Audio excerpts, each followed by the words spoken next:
Prepare to experience the strongest radio allowable by law. Secrets will be revealed. Myths dispelled.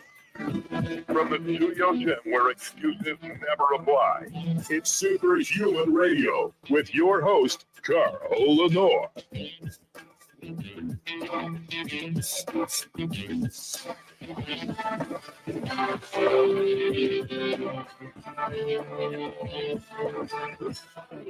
Hey, welcome back to another episode of Superhuman Radio. I am Carl, post-stroke Lenore. Anyway, we have a really good show today, especially for the women and the men who care about women. If your wife or your significant other is a female athletic type, you don't have to be a competitive athlete to be an athletic type. If they train often, they plan on making progress, training with specific goals in mind, this is going to be an important discussion. No man has ever said, I'm just going to stop eating. But every woman has said that at some point in their lives. Why? Because they feel that not eating is the answer to all of their desired outcomes. They want to be lean. They want to be strong. They want to look athletic. But yet, this idea that not eating is going to get them there is flawed. And we're going to talk about that today and how flawed it really is. Before we get started, we have to thank our title sponsor, and that's Legendary Foods, makers of the sweet roll. If you want to indulge and feel like you're cheating, but you're not, check out the new sweet rolls from Legendary Foods. They come in cinnamon, chocolate, and wild berry. 1 gram of sugar, 20 grams of high quality, high leucine protein, 5 grams of net carbs, but more importantly, they are delicious. You will love them. And also your kids will love them.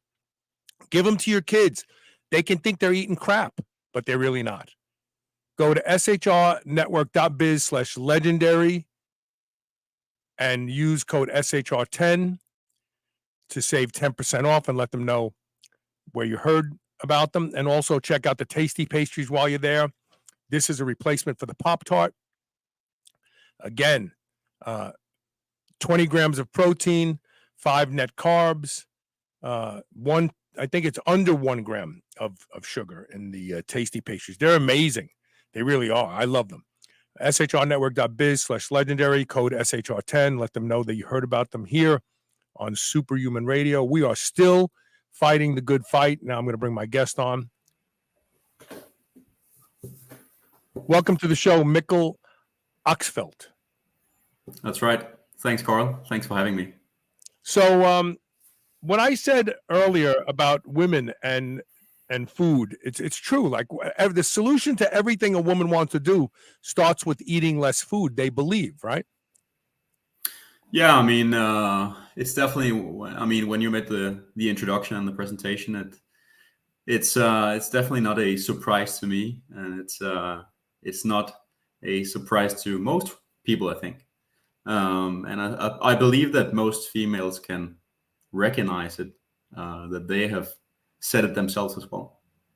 Well, I know. Let's also observe the modern landscape for a second. Right now, glucagon, GLP-1 agonists are very popular. And Yep. The reason they're popular is because they suppress appetite.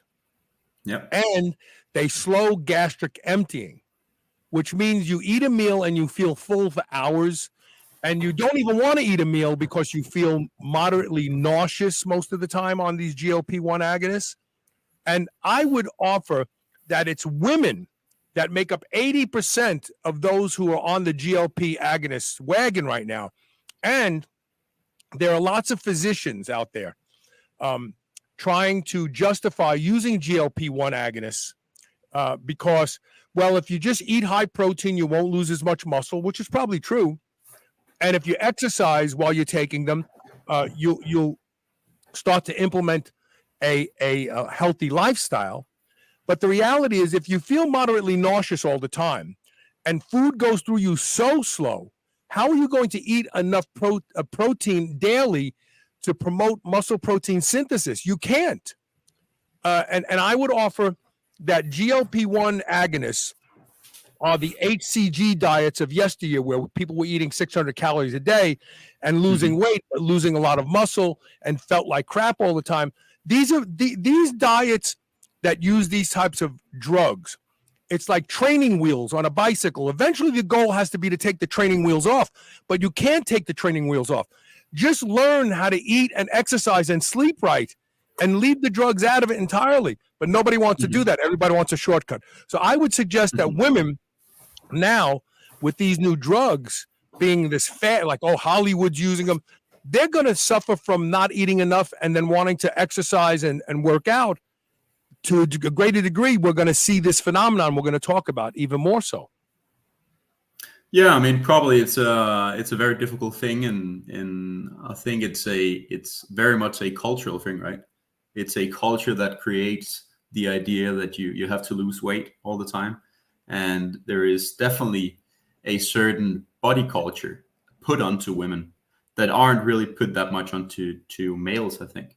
And that's what creates the idea of women wanting to lose weight. And as you say, like, the solution to everything is just stop eating or try to lose weight. But it probably isn't. Well, if modern social media hasn't taught us anything, it's that men like round, voluptuous women, because the women of today that are getting all the clicks and likes aren't the skinny models that are eating tissue paper to avoid calories. It's women with proud bottoms and big bosoms and nice, healthy looking thighs. Women don't look healthy when they're skinny, but it's women in their own minds that think they want to look skinny. It's an odd dichotomy, to be honest with you. Yeah, it is. It is. Yeah. So why did you have to do this study? This study looks at the diets of female athletes, and I would offer any woman who does cardio every morning and goes to the gym 3 times a week, think of yourself as a casual athlete. Why did this study have to be done? Don't we already know this? Yeah, right. So I mean, it's a great point. Talking about what we think we know and what we actually know scientifically. So, I mean, it's pretty, it makes sense that when you don't eat enough, you aren't able to maybe build enough muscle. But there are also some studies, I mean, you just mentioned it yourself, that saying if you get enough protein and if you exercise, maybe you can preserve the muscle mass during the weight loss. So the problem is that right now we don't really have much scientific evidence on what's going on in the body when you do an exercise and you don't eat enough. And I mean, maybe not. So our research is mostly not related directly to the fitness enthusiast or the person who are going into fitness, doing cardio and so on. It's more related to female athletes and specifically elite athletes. And this study is also, it was funded by a Danish institution called Team Denmark. That's the National Institution for Elite Sports. So they recognize that there is a problem in Denmark, and surely, I mean, that's in America too, that's in Canada, whatever, that we have a lot of women not eating, doing a lot of exercise, doing a high volume of training, and they don't manage to adjust their energy intake to that training, meaning that they end up exercising too much in comparison to how much they eat. And that creates the imbalance, right? And we scientifically, we can refer to that imbalance if it gets under a certain threshold as low energy availability, meaning there's not enough energy available for the biological systems. Okay, so let hold on one second. I want to address something. So eating enough protein isn't all it takes to maintain existing muscle, even build new muscle. And the reality is that in order to maintain, you have to have protein turnover. So your muscles are losing protein, but it's synthesizing new protein. So the muscles stay the same. There's a net difference. However, but you can't do that unless you're in even a tiny caloric surplus. The body is not going to make muscle if it's in a caloric deficit, because the body prioritizes survival over muscle. In fact, muscle, I wish we had a myostatin for fat, but muscle has a negative regulator called myostatin to make sure you don't get too muscular, because muscle is metabolically expensive to maintain. So if you can't eat not only enough protein, but eat even a moderate amount of surplus calories, so that you're telling the body, hey, everything's cool, make this into muscle, don't store it as fat, you're not going to have the desired outcome. Number two, let's discuss the uniqueness of the female body. Let's not forget, the female body is a factory for making humans, so it has completely different set points than a man's body, right? That's right. Yep. And so the thing is that right now, so we don't have a lot of studies on this, like comparing females and males. The problem is that we have a bunch of studies looking at males, but we don't have a lot of studies in females in general. So what the literature is suggesting right now is basically, if you put a male compared to a female into a caloric deficit, the female will likely respond easier or much quicker than the male actually will. And we don't know for sure why that is, but as you just alluded to, it's probably related to the female reproductive system. Because one thing, males, they need to survive. That's the one thing that their body is telling them. But for females, they basically have two things. One, they need to survive, and secondly, they need to give birth. Right. And that complicates the physiological system.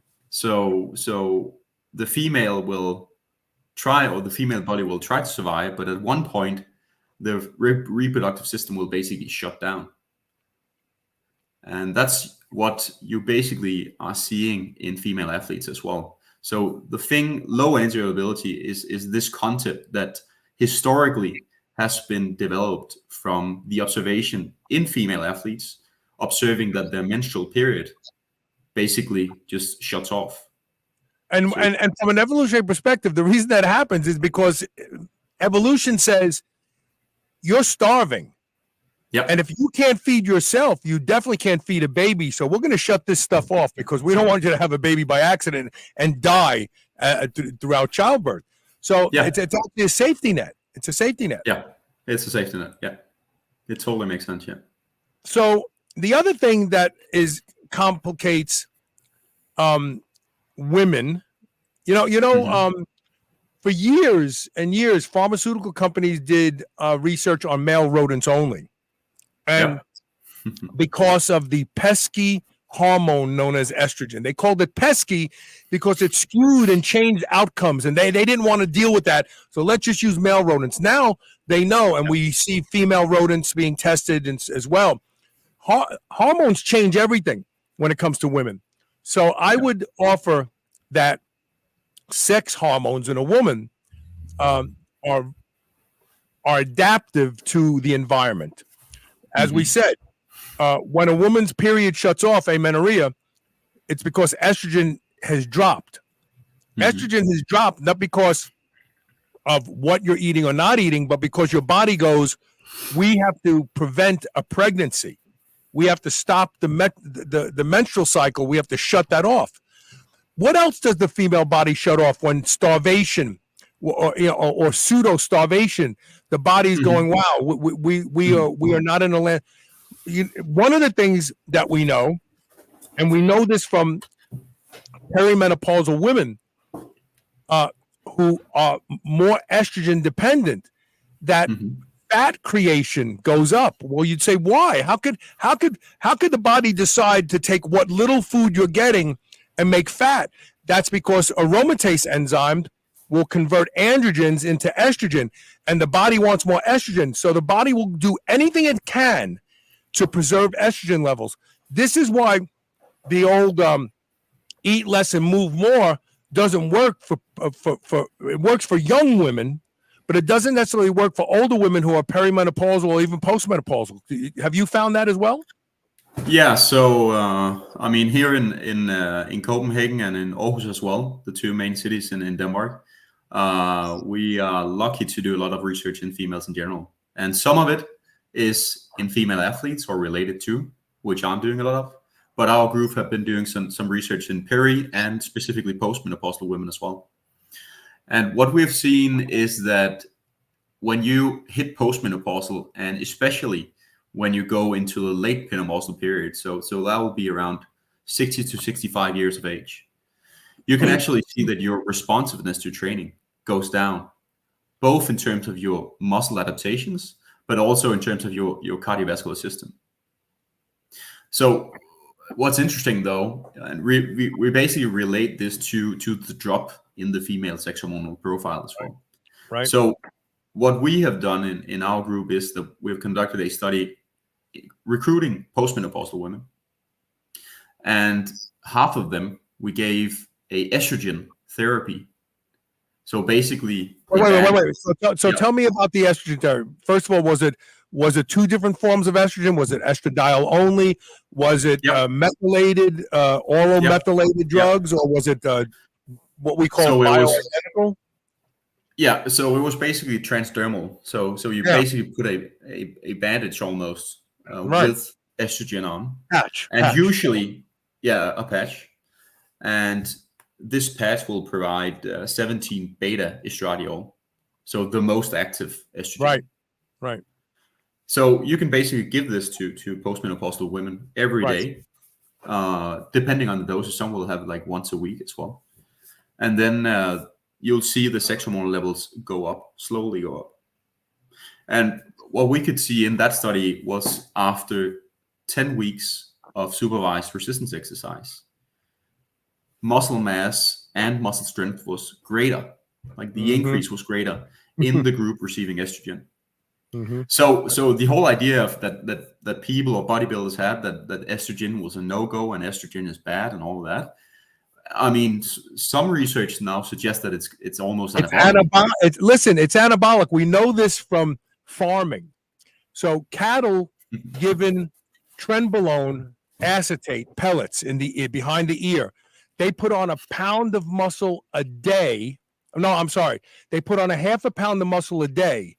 But when they're given trenbolone, which is a non-aromatizing androgen, very powerful, and estradiol benzoate, they put on twice the muscle, which means that estrogen is invoking some greater anabolic response. Also, estrogen is anti-inflammatory, very, very powerful. It docks in something called the fibroblast activation factor receptor to spontaneously shut down inflammation. Like in the case of a brain trauma, the brain literally will produce estradiol to suppress the swelling. But also, men given testosterone therapy and aromatase inhibitors lost less weight and gained less muscle, less fat, and less muscle than men who were allowed to have their estradiol levels elevate naturally on the testosterone therapy, which shows that estradiol is both lipolytic and anabolic at the same time.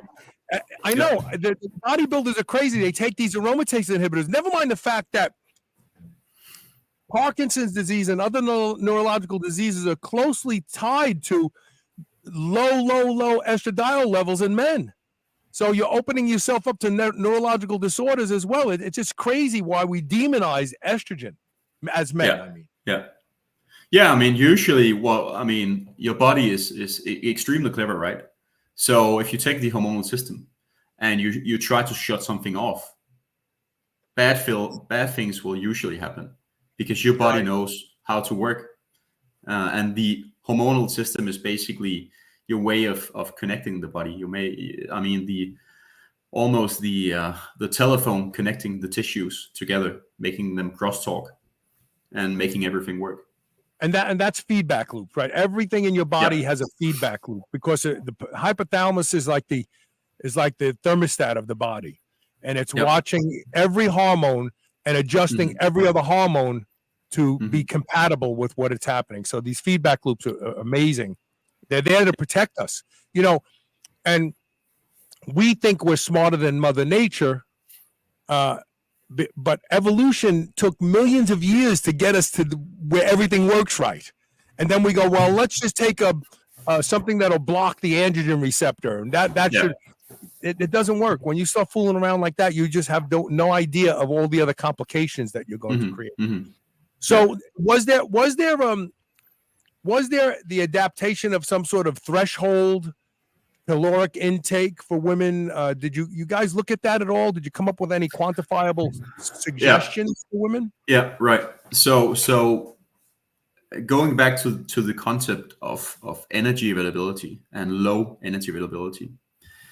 Energy availability is basically made through the equation of taking your caloric intake and then take the difference from your caloric expenditure from training, and then you divide that by your fat-free mass or the lean body tissue, and then that creates basically a caloric number for what is available for the system after exercise, or what is available. The system here is then the fat-free mass.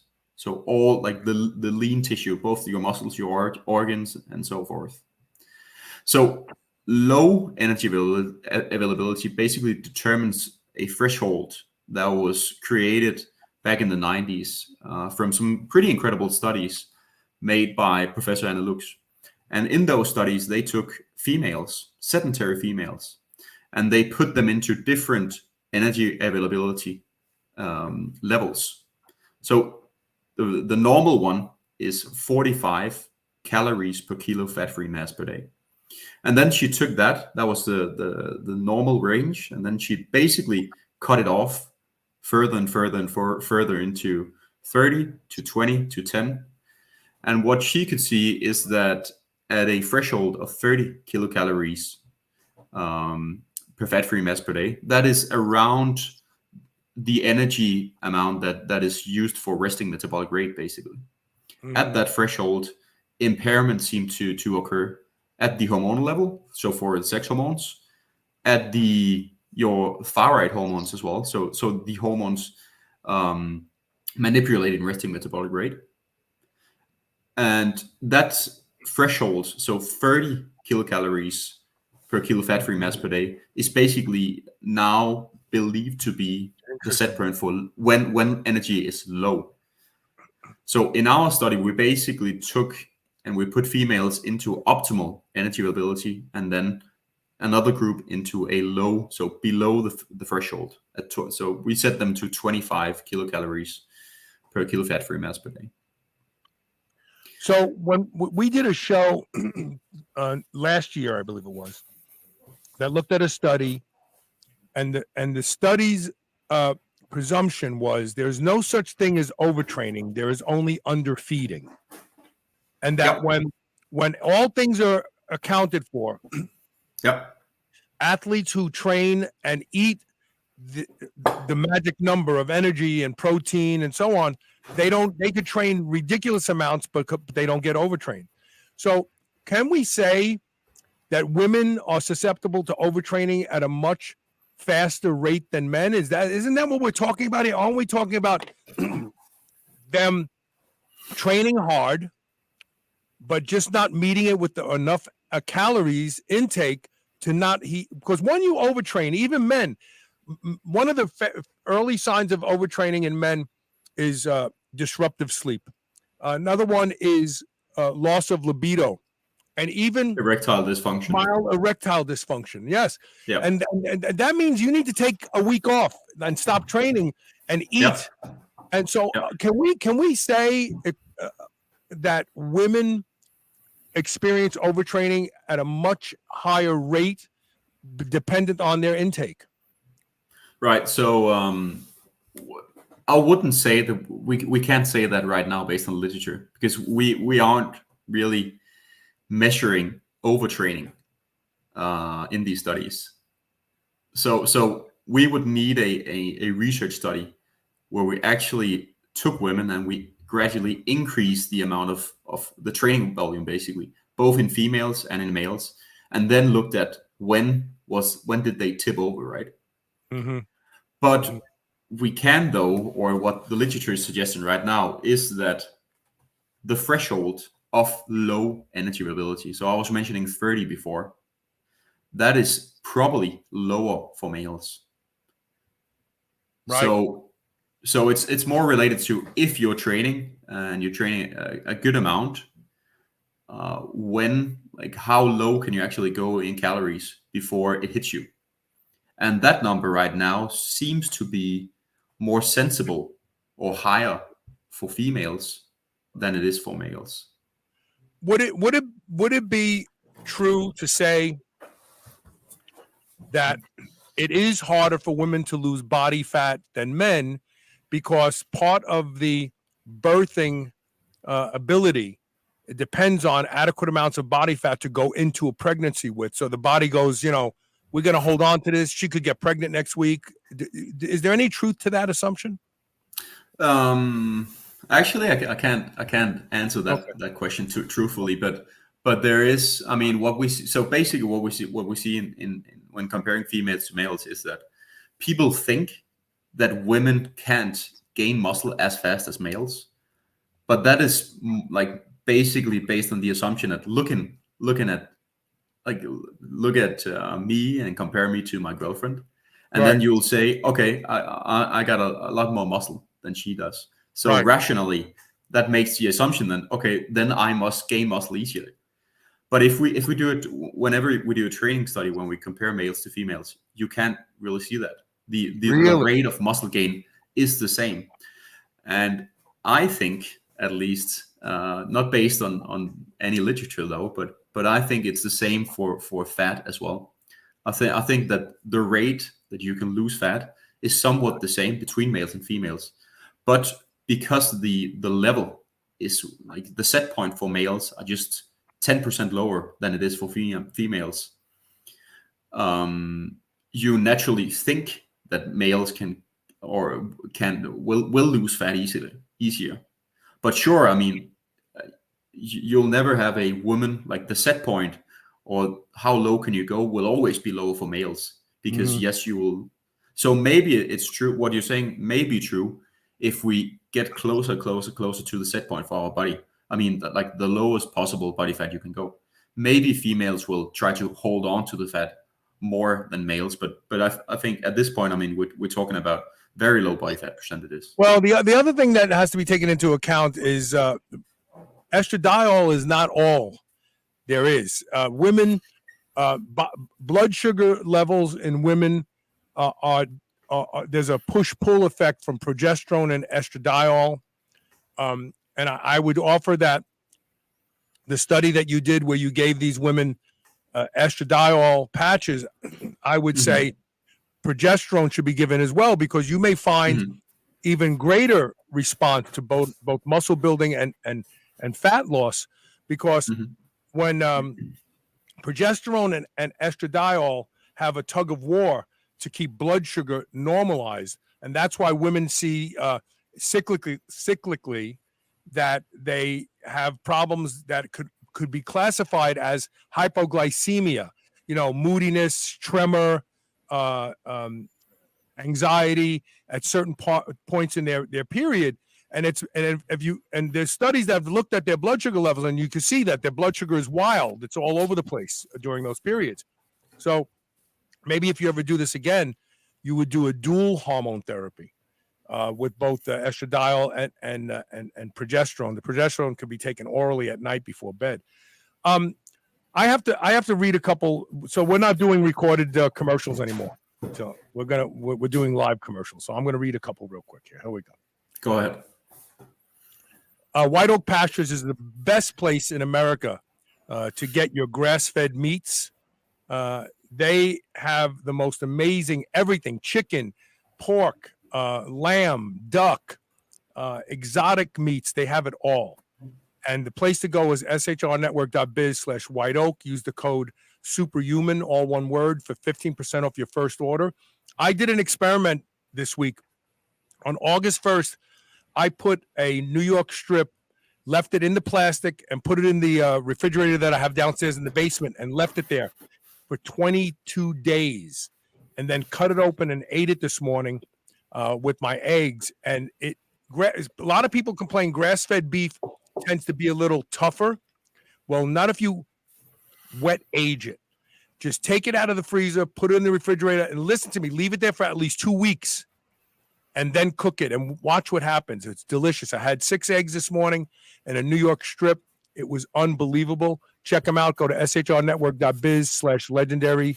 I'm sorry, White Oak, and use the code Superhuman for 15% off your first order. And also, Bioptimizers is giving away a free bottle of P3OM. Don't think of this as a probiotic. This is a protein devouring probiotic. It breaks protein down in your gut, so you absorb more of the amino acids. If you go to shrnetwork.biz/P3OM free and use the code SHR10, you could try it for yourself. I never eat a meal without P3OM because I want to get all the protein and amino acids I can. Let's get back to the topic. So you've also done some research in athletes and contraceptives, right? Women, female athletes? So basically what I'm doing in my PhD is looking into 2 different topics. So the first of them we just covered briefly, right? It's low endurability and menstrual dysfunction in female athletes. And that's very, very prevalent. That's highly prevalent. But something else that's extremely prevalent now as well is the use of hormonal contraceptives. And specifically here in Denmark and in Europe right now, oral contraceptives are extremely common. So in our group, we've basically been looking at oral contraceptives and how they affect female athletes in terms of their adaptation to training, muscle responsiveness, and so forth. And it's pretty striking, like when you get into this literature, because even though like hundreds of millions of women are using oral contraceptives around the world, we don't really know much about them in terms of how they actually affect physiology. Sure, we know a lot about how they affect the reproductive system. I mean, they are basically shutting down the endogenous production of female hormones, and then provide exogenous amounts of ephedral estradiol, so another type of estrogen. And then instead of the endogenous progesterone, you get a gestrogen or progestin instead, and those comes in different types. So what we have done in our group is look specifically at one type. It's called the 2nd generation oral contraceptives, and it's one of it's the most common used in Denmark, and I believe it's also maybe the most prevalent. Maybe the 3rd generation is the most prevalent in America and Canada, but I'm not sure about that. But we basically have tried to isolate one type of oral contraceptives because they come in so many different forms. And then looked at the adaptation to training in females, untrained females though.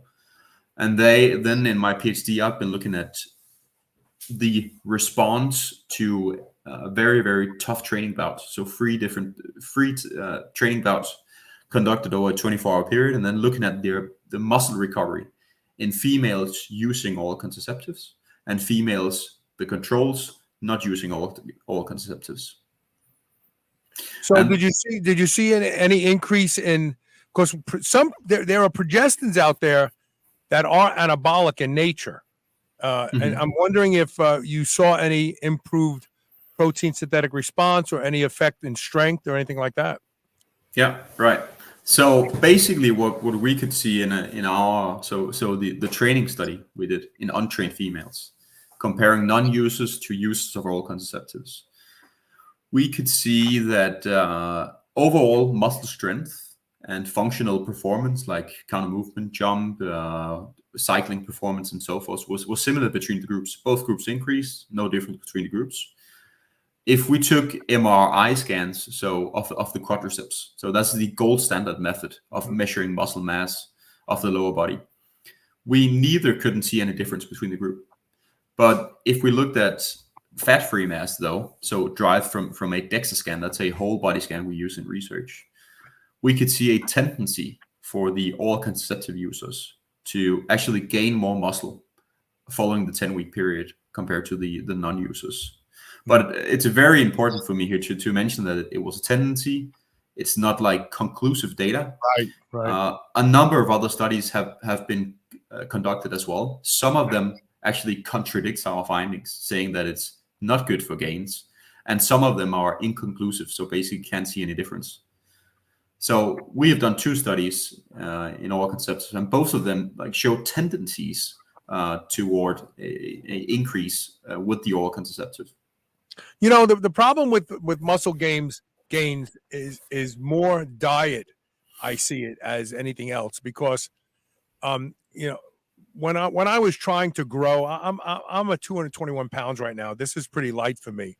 But back in the day when I was trying to grow, I was eating massive amounts of protein, and growth happened, muscle creation happened, and regardless of what anabolic steroids I was using. So really, like, the most anabolic thing in our grasp is protein. It's food, because I could use those same levels of drugs and not eat enough protein, and I wouldn't see the gains.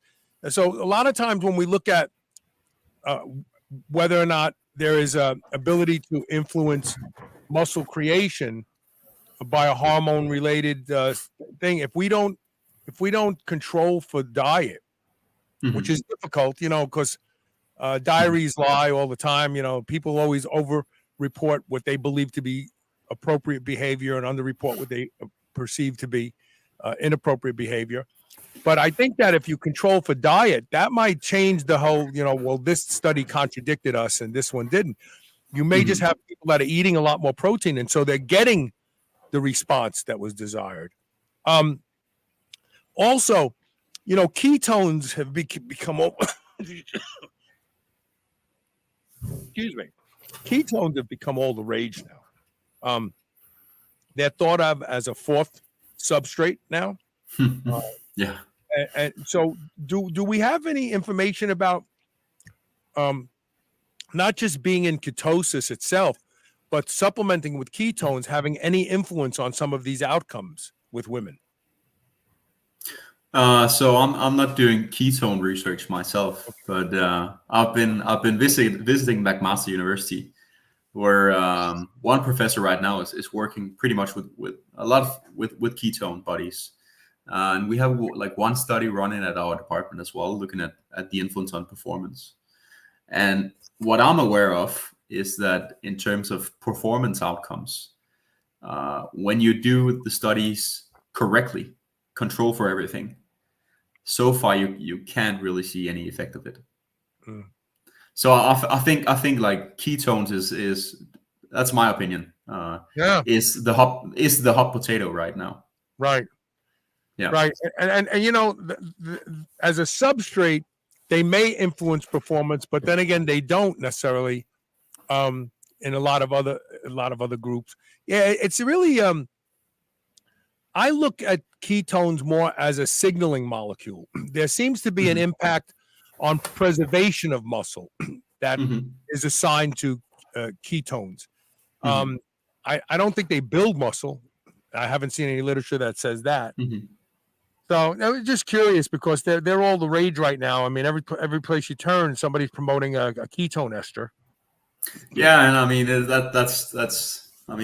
that's how it is, right? Because it's the hot potato, I would say. So people will. I mean, as you just mentioned in the start of the broadcast, it's kind of like people want that quick fix, right? They want the quick fix to give them muscle, to give them performance like super quickly, make them lose weight. Look, whatever it is, the goal. Everybody wants a cheat code. They all want a cheat code, Yeah. And I mean, reality is with muscle mass and muscle strength, it takes time. It takes a lot of time to build, and I mean, exercise is the king. This is basically what Stuart Phillips is saying from McMaster University. And as Stu Phillips, and as a population, I had Daniel Lieberman on my show after he published the book, The Story of the Human Body. Brilliant book. Every human should read it. It's like the human being owner's manual. If you don't understand why we are what we are today, then you'll never be able to figure out why we get diseases. Every True. physician should have to read it. Yeah. One of the things he said was, we are hardwired to preserve energy expenditure and consume energy, which is a recipe for obesity, just for the record. But that's because we are mismatched for that model now. Yes. And he said, you know, if you go to a primitive tribe in the rainforest and you put an escalator in front of a coconut tree, and right next to it you have another coconut tree, they'll stop climbing the coconut tree to take the escalator up to it's like we are hardwired to eat a lot and rest often. And unless you understand that mentally, that the devil on your shoulder telling you eat that and go watch television is there because there was a period in time where you were more prone to starve than get fat. Yes. So it's I fascinating. mean, it basically goes back to evolution, and I mean, remembering that your body, everything it's thinking about is just survival. Right. So in that, I mean, in those terms, fat depots are good, right? Because they are there when you end or when starvation happens. So and if you're a woman, you have to have a certain amount of body fat in order to have a successful pregnancy. That's a fact. Like you can't look, female bodybuilders are the most extreme when it comes to female athletes. Their objective is to carry an inordinate amount of muscle and reduce body fat down to single digit whole body levels. Yep. They all lose their period, all of them. It's part of the sport. Some of them, I helped a girl probably a decade ago who wanted to get pregnant. She hadn't had a period in like 9 years because she was a competitive bodybuilder. Right. And I didn't work with her. I'm not a guru. I just gave her some advice on what she could do to kind of provoke her menstrual cycle again. The first thing I told her is start eating. Like eat and she was so programmed not to eat, like that her impulses to eat were foreign to her. And I said, no, just don't worry about body fat. Eat ice cream if you want it. Eat everything. Just start eating. And sure enough, she put on probably about 12 pounds of body fat, which was a lot for her because she was like maybe 2% body fat. And her period just came back like that. She just started menstruating again. So it's amazing that we want to do things that are foreign and contrary to our evolutionary programming, and we have to start thinking about evolution. Everything I think about, every disease I think about, every modern construct of humanity I think about it, I always juxtapose it against evolution. Well, why would this be happening? From an evolution perspective, why would this be the response? Why would the body respond like this? And when you do that, it unveils all the truths immediately. And you go, oh, this is why this is happening. It's fascinating to me. It's I mean, that's truly a great way to understand physiology in general.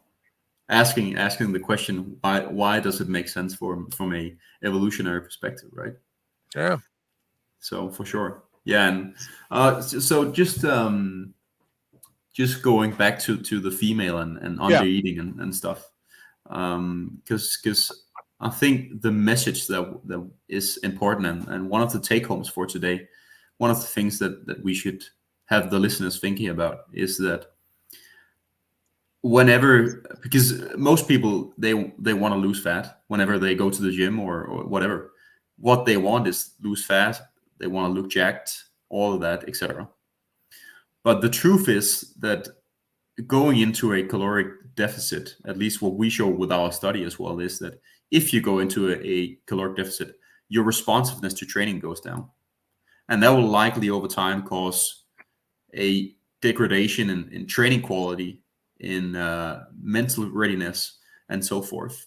So I think we should be more aware of maybe instead of tweaking the calories down, keep the calories up and keep a high training quality. Keep training. Go to the gym and enjoy your training. Have a great time, and then over time, your body composition will change, and Right. you'll likely end the place where you're way more happy. And that's the point. Over time. The other thing is that people are way too anxious to reach their goals. They have unrealistic expectations. You know what? When I change anything about what I'm doing, I wait 2 weeks before I decide whether or not it's working. Most people don't. They don't want to wait. Oh no, I want to know now. Excuse me. They say, oh, I want to know now. No, it takes weeks for your body to go. Okay, we'll try that and move off its plate. So if you're not patient, you could be changing right before progress was going to happen, which is mostly the case. Yeah. So I want you to give the ratios again, but let me just plug 2 products real quick, because that's how we pay for the show. And then I want you to give the 30 calories for what women should pay attention to for what is considered under eating. I have been sleeping with a grounding sheet and pillowcase, and I can tell you, I had a bruise on my ankle that wouldn't heal. Because I kept hitting it and it wouldn't heal. It healed in a week after months of suffering with it. Grounding is legit. It's real. It reduces whole body inflammation. It changes the viscosity of blood. It's amazing. Right now, you can go to shrnetwork.biz/wellness-solutions. Use the code SHR. If you're watching right now, just scan that QR code, and you will get 5% off. If you can't afford to get the grounding cover that goes over your mattress, at least get you and your wife or significant other person the grounding pillowcases to sleep on. I know very, very smart people who sleep with the grounding pillowcases, and they say the same things. I get deeper sleep now than I've ever got before, and it's all because of the grounding. It happened the first night I slept on it. So check that out. And the other thing I want to tell you about is sheath underwear for men. Sheath underwear creates 2 different pockets, if you will, in the underwear to keep the twig and berries separated like they would be if you were naked. They're amazing. They're comfortable. They're high quality. They last forever. Go to shrnetwork.biz/sheath. Use the code SUPERHUMAN to save 20% off. They have a 100% money back guarantee. If you don't like them, they actually tell you to keep them. Don't even bother sending them back. So check them out. Try sheath underwear. So give the formulary that you came up with, the 30 calories per pound of what? Lean body mass? Yeah, right. So the threshold we're talking about right now, and it's not a universal threshold. That's very important, because the research right now is just based on this threshold, and we still need to evolve from it, basically make more research, test different levels, and actually see if the threshold made back in the 90s, if that's true for all tissues, all body systems. But the threshold right now is 30 kilocalories per kilo fat-free mass per day. And that is the amount when you take your energy intake and then calculate it from, so basically minus the energy expenditure from exercise. So I don't like, honestly, I don't like the threshold thinking, because it makes it black or white. Like either you're above it or below it. And we actually don't really know right now whether, if you're just a little bit above it or a little bit below it, like how is that affecting your body? Likely it's not a threshold. It's more like it's more dynamic. Right. Because we even know now, those of us who pay attention, it's not what you eat day to day. It's the sum of by the end of the over the week. That's why people who diet for 4 days dramatically, they overeat, and without realizing it, they eat the exact deficit that they dieted down. Right. Yeah. So I think rather if you are an athlete who are doing a lot of exercise and maybe aren't the person with a lot of body fat neither. You should be asking yourself if you are fueling for the exercise you're doing. And I really like the term that Professor James Morton from Liverpool University is using. He's doing some carbohydrate research, but they're using the term in their group called fueling for the work required. Mm-hmm. And they are basically using a black or a red, yellow, a traffic light system. So a yellow, red, and green system that you could use for yourself. So on days where you exercise a lot, you're basically on the green system. You should be eating a lot. You should be eating a lot of carbohydrates. You should be eating a lot of protein to fuel your body. Maybe on days where you go down in the traffic light system and you aren't exercising that much, you can go down, take it easy. You don't have to put a lot of fuel into your body, but you should definitely be aware whenever you're doing a ton of exercise training, specifically cardiovascular exercise, where you can burn a lot of calories in a short amount of time. You should fuel for the work required from the sport. I like that. And you know what? I instinctively do that. The days, like I didn't go to the gym today, I won't eat as much as I did yesterday. Yesterday, I trained hard. I did cardio in the morning. I trained legs yesterday, which is arduous and hard work. And then I did bicycle sprints to attack the visceral fat in my body. So I trained a lot, but I ate a lot yesterday. I ate 2.5 pounds of beef, half a dozen eggs. I guess that was it. 2.5 pounds of beef over 3 meals. And I was not hungry last night when I went to sleep. You know, today I've had a steak and eggs this morning. I'll probably eat a pound of beef after the show, and probably a lot less tonight. My last meal will be very, very light because I'm not really training today. All I did was 30 minutes of walking cardio this morning. That's how I get my news. I watch the news on the treadmill. So oh, nice. That's good. Yeah, I mean, but think of it like taking your yesterday and your reality there. Think of it. Wouldn't it be a shame if you did all that exercise yesterday? You did your sprints, you did your resistance exercise, and then you didn't provide your body with the fuel to actually respond to the training. I'm not going to grow muscle. I'm an old man. I got to do everything I can to provoke muscle growth. I know that. I eat like clockwork on the days that I train hard. Right. Yeah. I don't want to do all that hard work and get no benefit from it. That's right. That's right. Mikkel, plug the university that you're with. Which university did you do this research at? Oh, it's Aarhus University, but we're doing it's a huge collaborative study. So we've been working with Stuart Phillips, as you may know, from McMaster University in Canada. Yeah, he's been on the show years ago. Oh, there we go. Yeah. Stu Phillips came on this show, I want to say probably 12 years ago, when he published a study that looked at intermittent fasting and the recycling of amino acid pools. Oh, yeah. Because the bodybuilding community were like, well, I'm never going to fast. That'll be catabolic.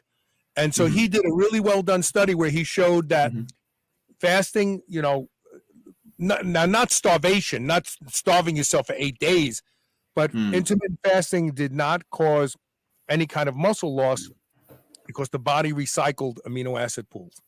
So yeah, right, yeah, great guy. Yeah, so we did the study with Stu, and we did the study as well with some colleagues from Copenhagen and from Sweden as well. But we ran the actual study in Aarhus University. Which is probably a university that most people don't know because it's pretty small, but it's that's why we got to talk about them. Give them some publicity. That's it. That's right. Yeah, but we've been doing the study and going forth. We have a lot of data from this study. So the study that we published now was focused on the muscle protein synthetic response, how the muscles basically react to low energy availability. And we have another study coming right now looking at the effects on performance, athletic performance specifically. Right. And we've collected tissue as well. So I have colleagues who are going to look at immune function basically. Oh, that's what I was Um, going to ask you about. Well, I have one more question. Go ahead. I'm sorry. So you did biopsies. In other words, you did biopsies. yes, right? yeah. So we basically collected everything from these females. I mean, we collected saliva, we collected blood, muscle tissue, adipose tissue, and the urine as well.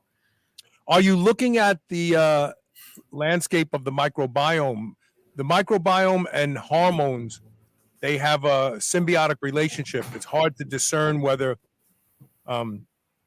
some gut microbes help herald hormones, or the hormones increase the population of certain gut microbes.